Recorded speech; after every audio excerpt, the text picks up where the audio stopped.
ओम नमः शिवाय। हर हर महादेव। दोस्तों, स्वागत है आप लोगों का हमारे शिवाजी एस्ट्रोलॉजी चैनल पर। दोस्तों, हिंदू धर्म में पितृपक्ष को बहुत ही महत्वपूर्ण माना जाता है। पितृपक्ष के दौरान बस एक रोटी से करें ये उपाय, फूटी से फूटी किस्मत भी चमक उठेगी। दोस्तों, पितृपक्ष 16 दिनों तक चलने वाला एक महापर्व ये अश्विनी मास के सर्पिन अमावस्या को समाप्त हो जाता है। दोस्तों, इस अवधि के दौरान अपने पूर्वजों के दिवंगत आत्माओं को श्रद्धांजलि अर्पित की जाती है। इस बार 29 सितंबर से 14 अक्टूबर तक चलेगा यह पितृपक्ष। तिथि अनुसार पिंडदान और तर्पण किया जाता है। पूर्वजों की शांति के लिए उपाय किए जाते हैं। माना जाता है कि पितृपक्ष में श्राद्ध के अनुष्ठान से पूर्वजों को मोक्ष मिल जाता है। पितृ प्रसन्न होकर पितृदोष दूर हो जाते हैं। क्या लक्षण होते हैं पितृदोष के? हर काम में विघ्न आना, मेहनत के बावजूद आपके कार्यों में सफल न होना, हर कार्य में नुकसान होते रहना, घर के सदस्यों का बार बार दुर्घटनाओं का सामना करना पड़ना, ये सभी आपके पितृ आपसे नाराज होने के लक्षण हैं। अगर आपकी शादी में बाधाएं आ रही है, फिर शादी के बाद बनते बनते बिगड़ जाते हैं कार्य, फिर वैवाहिक जीवन में बेवजह कई तरह की मुश्किलों का सामना करना पड़ता है, तो ये पितृदोष हो सकता है। पितृदोष होने पर व्यक्ति के जीवन में संतान का सुख नहीं मिल पाता, संतान से भी यानी कि दिक्कतें होती है, अनेक प्रकार की परेशानियां उत्पन्न होने लगती है, संतान आपकी बात नहीं मानती। पितृ वो देवता हैं जिनकी कृपा हमारे घर परिवार पर बरस जाए तो जीवन की सारी बाधाएं शीघ्र ही दूर हो जाती है।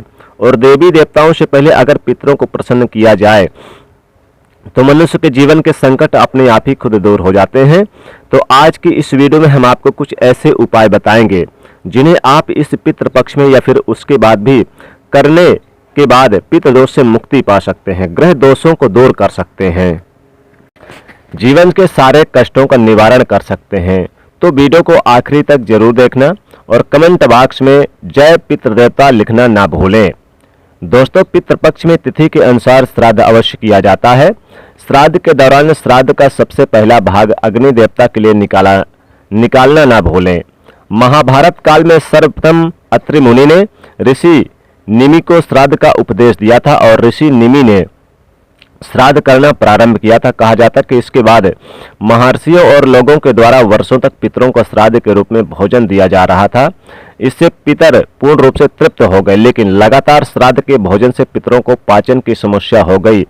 पितृगण अपनी समस्या को लेकर ब्रह्मा जी के पास गए और इस रोग से मुक्ति पाने के लिए ब्रह्मा जी से प्रार्थना करने लगे। ब्रह्मा जी ने पितरों से कहा कि आपकी समस्या का निवारण अग्नि देवता करेंगे। अग्नि देवता ने पितरों की इस समस्या को दूर करने के लिए उनके साथ भोजन करने का वरदान दिया, जिससे पितरों के अजीर्ण रोग से मुक्ति मिल गई। तब से श्राद्ध करने से पहले अग्नि देवता को सबसे पहले श्राद्ध का भाग दिया जाता है। परंपरा शुरू हुई। आज हम पितृपक्ष में करने हेतु कुछ खास उपाय बताएंगे जो आपको रोटी से करने हैं। वो कोई विशेष सामग्री आपको नहीं लानी है। रोटी तो हर एक घर में रोज बनती है, तो इनसे कोई भी उपाय करें, फिर देखें कैसे चमत्कारिक रूप से एक रोटी आपकी किस्मत बदल सकती है। ये सब उपाय हमें तब याद आते हैं जब हमें जीवन में मुश्किलों का सामना करना पड़ता है, हमें असफलताओं का सामना करना पड़ता है, हमारे काम नहीं बनते और फिर उस समय अपनी किस्मत का दोष देने लगते हैं। लेकिन पितृपक्ष एक ऐसा समय है जब आप अपनी किस्मत को बदल सकते हैं, पितरों को तृप्त करके उन्हें प्रसन्न कर सकते हैं। दोस्तों, पितृपक्ष में दान का बड़ा महत्व है। आप जरूरतमंदों को यथा योग दान पितरों के निमित्त कर सकते हैं, लेकिन खासकर रोटी का दान अत्यंत चमत्कारिक माना जाता है। रोटी का खाने में जितना महत्व है उतना ही ज्योतिष में भी। अगर आपको लग रहा है कि किस्मत आपका साथ नहीं दे रही, तो इस पितृपक्ष के दरमियान ये उपाय अवश्य करें। अगर पितृपक्ष में यह संभव नहीं हो पाता तो आप किसी भी अमावस्या या फिर ग्रहण के दौरान ये उपाय कर सकते हैं। दोस्तों, आगे बढ़ने से पहले आपसे एक छोटी सी रिक्वेस्ट है कि वीडियो को लाइक करें और आप दोस्तों को शेयर कर दें। दोस्तों, घर में रोटी बनाते समय पहली रोटी गाय के आसपास यानी कि गाय के लिए बनाएं। पहली रोटी पितृपक्ष में ध्यान दीजिएगा, गाय पितृपक्ष का रूप यानी कि पितृ देवता के रूप होती है। आसपास गाय नहीं मिलती तो आपके घर में काम वाली आए तो किसी गरीब को इस रोटी को दान करें। पहली रोटी किसी गरीब को इस रोटी का दान करें। पहली रोटी किसी दूसरे को ही खिलानी चाहिए। जो सबसे पहली रोटी बने खासकर गाय को खिलानी चाहिए। अगर रोटी आपको कुत्ते को खिलानी चाहिए, दूसरी रोटी या फिर लास्ट की जो सबसे लास्ट की रोटी बचे वो कुत्ते के लिए आप निकाल दें। इससे ग्रह दोष उत्पन्न नहीं होते, घर में क्लेश कलह नहीं होते। शनि राहु केतु जैसे ग्रहों का दुष्प्रभाव यानी कि रात में बनी आखिरी रोटी को कुत्ते को खिलाने से दूर हो जाते हैं। इस रोटी पर थोड़ा सा 1 बूंद सरसों का तेल लगा दे, थोड़े से मीठा तेल या फिर काला तिल डालकर कुत्ते को खिलाने से सभी प्रकार के कष्टों से मुक्ति मिलती है। कुत्ते को जरूर खिला देनी चाहिए। एक विशेष उपाय, पितृपक्ष में जिस दिन आप श्राद्ध करने वाले हैं या फिर सर्व पितृ अमावस्या आप इस उपाय को करें। संभव ना हो तो किसी भी अमावस्या पर इसे कर लें। घर में भोजन बने तो सबसे पहली वाली रोटी अगर आप निकाल लें तो इस रोटी में आप थोड़ी बड़ी बना लें, यानी कि अन्य रोटी से बड़ी लोई बनाकर रोटी बना लें, जिससे इसके आसानी से 4 टुकड़े बना लें। रोटी के समान 4 टुकड़े करके इस टुकड़े में थोड़ी सी मीठी चीजें रख दें, मिठाई, शक्कर, मिश्री, खीर या फिर गुड़ रख दें।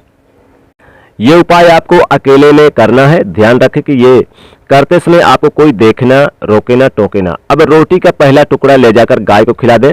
गाय नहीं मिलती तो किसी गरीब व्यक्ति को खिला सकते हैं। इस समय भगवान से प्रार्थना करें, भगवान से कि समस्याओं का निवारण जल्दी से जल्दी हो जाए और फिर सभी मनोकामनाओं को पूर्ण हो जाए।